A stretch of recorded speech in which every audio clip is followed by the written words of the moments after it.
don't believe it to be true.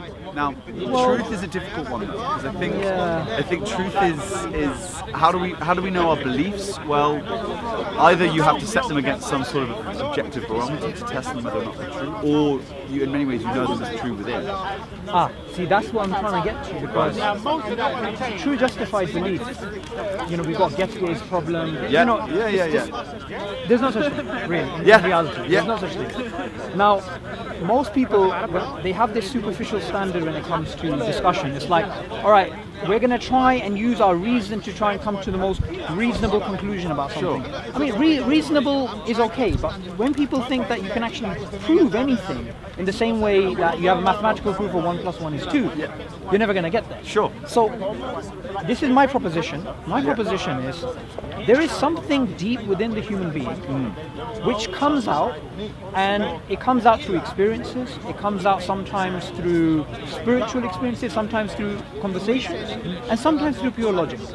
And this innate thing is what leads us to God. That's my proposition. And I'll give you a little bit of evidence for that. The Soviet Union, if you look back at history, you can assume them to be a massive social experiment in which they tried to indoctrinate generations of people into believing in Marxism, Darwinism, humanism and whatnot. And they told them there's no God, when you die become worm food or whatnot. Yet when the Berlin Wall collapsed in 1989, majority of people, they went back to the belief in God, right? And even the atheistic society that they had, they still had many aspects of religion, such as devotion. They had Lenin, they had Stalin, and they made up stories about their supernatural powers. When Stalin was born, then something happened, right? So I believe there's something internal which drives us, and that internal thing that drives us is the same thing which tells us there is such a thing as right and wrong. Now, you and me may have different moralities, right? I may believe in X, you may believe in Y, but we both believe there is something which is good, which is bad, and that's what I believe. I believe God is the same thing, and I understand that deeply. I think the notion of analyticity, or being analytic and analytical thinking, is very true, because you can just draw the distinction between analytic and synthetic forms of knowledge, where you're right, rational conclusions that we draw from philosophical or logical syllogisms are all analytically proved within themselves. We can come up with a formulation, we logically prove it to ourselves. Now, that requires not necessarily external knowledge, that requires just an understanding of reason. But reason does not give us this so-called synthetic knowledge, which I think that synthetic knowledge adds to our own personal experiences and our own rationale. That synthetic knowledge comes from a more structural understanding that underpins our entire existence. So Kant put this very well, where he said space and time were the two notions of synthetic knowledge, because they underpin everything. You cannot have a thought in anything you have without it occurring in a temporal period, without having a beginning, a middle, and an end. You cannot either have a thought, if I ask you to think of a chair, a god, a physical representation of any idea, that has to exist in space. So everything we have is underpinned by the spatio-temporal relationship. So for any concepts, you need that. You need that, exactly. But if you think about that, you can never justify that. You can never, like, if I was to ask, how do we know that that's not just a construct of our mind? That's spatial temporal boundaries, right? Because I guess that in many ways, in order to even construct it within the mind, it has to underpin every thought process.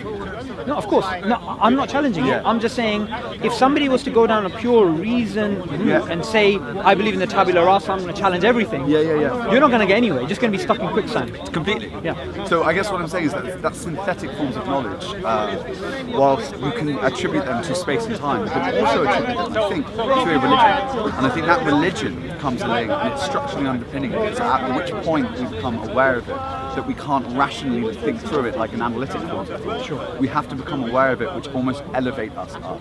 And Kant had this beautiful term, which I'll leave on, which is transcendental idealism. Transcendental because we transcend above our normal relations. And idealism because the thoughts that space and time offer, that they transcend above everything else. They are the required structures for us to even exist. We cannot believe any world, any existence without existing in space, without existing in time. And I think in many ways religion has a similar effect. And it's whether or not when we become aware of it that I think it's important. And some people never.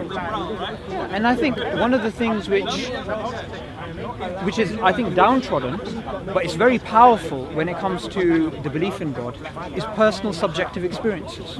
Because these personal subjective experiences, for example, I had my own personal experience where, and this is not something which made me believe in God. I believed in God before this.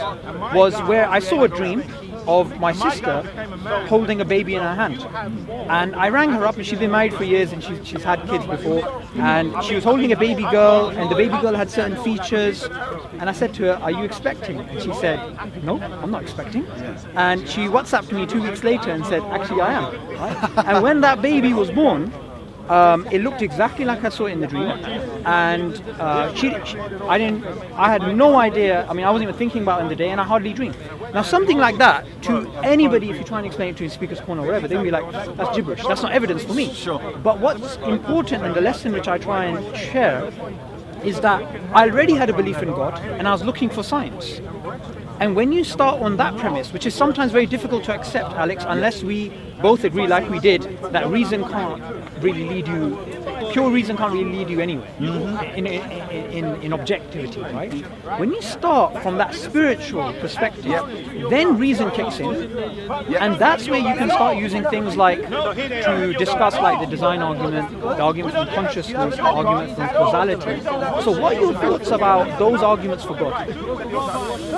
It's a strong, large argument. I tell you what, my friends are waiting for me. We'll continue this another time. No problem at all. It's been a pleasure. Can I give you a gift? Please. Sorry, I couldn't hear you properly because of the loud noise. This is a short booklet. Okay. It's got verses of the Quran which speak about spirituality.